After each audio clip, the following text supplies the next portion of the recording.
Lesson 8. The M family. Clockwise letters begin with entry strokes starting on the dotted line. This time we start clockwise, starting on the red dot. Tracing exercise. I'm going up to make 1 bridge, 2 bridges, 3 bridges, back up to the red line, over the top. N is 2 bridges.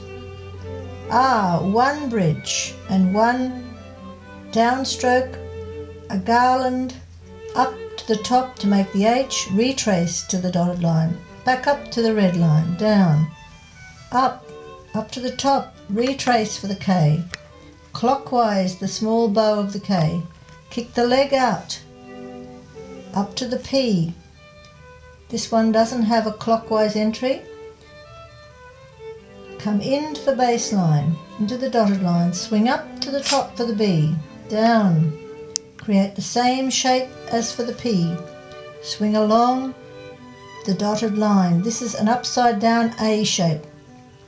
The X goes clockwise. You can finish with a blot dot if you like. Start with a little dot, come up, and Z starts clockwise and down clockwise. Finish anti-clockwise to the red line.